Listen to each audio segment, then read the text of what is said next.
Sup y'all, today I bring you a guide on how to farm and solo the mount from Return to Karazhan, which is titled Smoldering Ember Wyrm, and this you obtain from killing Nightbane. Now Nightbane only appears if you complete a speedrun. This you probably already know by now if you have played WoW at all during Legion, or if you made a little bit of research into this speedrun. You get 8 minutes from the start, and each soul fragment that you need to procure, which are 5 I believe in total, add a little bit of time to the total. But you aren't really interested in the time here, because you are 120 and you will be killing things fast, and if you are a stealth class you won't be killing things at all, like me. You are looking for somewhere between 320 item level for this to be easy and viable, but you can probably just start doing this as soon as you hit 120. Now, the mount gets 20% drop chance increase by every party member that is in your party. It is a personal loot, and even if a party member that already has the mount, you still get the percentage increase, so you're better off with farming this, or it isn't a farm in that case, but going for the mount with 4 other people who already have the mount, so you have a really high chance, or 100% even, to get the mount. But if you have no friends like me, you just go and solo it and you get 20% chance for the mount to drop. I didn't get it this week, but I'm hoping that I get it next week or something like that. 20% is still pretty high. You have, let's go back to the 5 soul fragments which you have. You have one after the Opera fight near the audience. You have another one before the Maiden fight. Now you have one after the Morose fight, and also after the Morose fight don't forget to pick up the Rusty keys which are on the floor, and which I forgot to pick up, because you need them not only to access the Nightbane fight, but also to go to the second part of Return to Karazhan. And that is where you will encounter the Curator, which is the holder of the last soul fragment after you kill him. Now, the 4th soul fragment, which I haven't discussed yet, is in the Spider Den, where you can see I'm going to right now. And after that soul fragment, you get a portal which takes you back to the entrance of the instance. Now, the boss has a few mechanics you should look out for, and I'm going to discuss them as I do the fight, since that will be a bit easier to follow.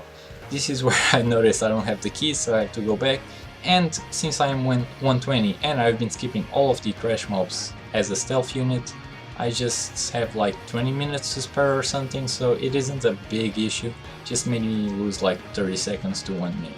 So, at this point there is only one soul fragment remaining, which is the Curator one, and if you aren't aware where the menagerie is situated, then you just have to head left instead of right when you enter the instance. You can do that as soon as you click the portal to go back to the entrance, and when you go left you'll see some stairs and you are good to go. You just keep going, just like I am doing in the video, and you will eventually reach the Curator. Nothing much to do here besides killing the Curator, and the soul fragment will only appear after you have killed him, unlike the other situations like Morose. The soul fragment was already there, so don't worry about doing something wrong or messing up. You do get an extra buff, let's call it, after you get the last soul fragment, and it has a timer. Now, I can't really help you as to telling you if this timer, when it expires, if it messes up your whole speedrun, or if it's just there for, let's call it, visual improvement.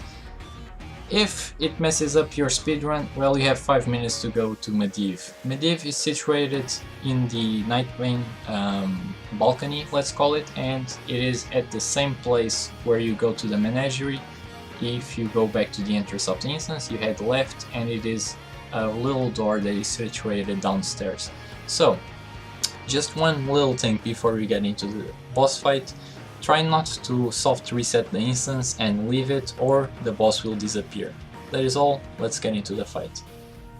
So, This boss has quite a few mechanics that you have to work out, but chances are you are going to out-DPS a lot of them. The most important attribute to have in this boss is defensives and probably just some kind of sustainability. Rogues have your usual pot that gives you 30% of your health and the leech effect of course, but it isn't quite enough. Obviously when you reach 330 item level or higher, you are going to DPS so high that it doesn't really matter the amount of HP that you're losing, right? So, the several abilities that the boss has is the interruptible effect, which causes damage to you, and you want to time your cooldowns in a way, in the sense that you are able to interrupt it or try to get a defensive out before he uses it.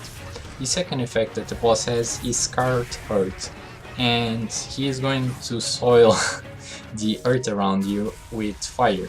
This is why when the fight starts you want to take the boss to one of the corners of the balcony, so you move slowly towards the middle and have somewhere to walk around and to spare. The Scarred Earth effect does disappear after a while, but unless you are here for a lot of time on the fight, which is something that you aren't looking forward to, you aren't going to experience much of that. So, you also have a Fire Breath, which the boss uses on the first entered stage, which is when the boss is on the ground, and you can dodge it by tricking the boss with a line of sight effect. I only suggest doing this on the first one, which I did, because you ended up losing a bit of DPS by doing that, since you are running away from the boss, right? So just try to tank it and use some defensives if you have to. On the second stage the boss flies up and you have to kill a big skeleton guy, and a few other skeleton dudes show up, and it is quite easy, just kite them while you dodge the Scarred Earth from the boss from above, and when you finish killing the big skeleton dude, the boss comes back down. On the third stage you have the Bellowing Roar effect, which I just prudently dodge with the Cloak of Shadows from rogues, and other classes will have to use something else to dodge it, because if you get feared here you will lose a lot of health and might even die. That is most of the fight in fact, and if you manage to master all of those mechanics you'll have a pretty safe boss fight. Yeah, that's it. You should probably be good enough if you weren't already to farm this boss, and hopefully you'll have your mount pretty soon, unlike me, which I got this chest. Thanks for watching guys, I hope I explained things really well here, and see you next time.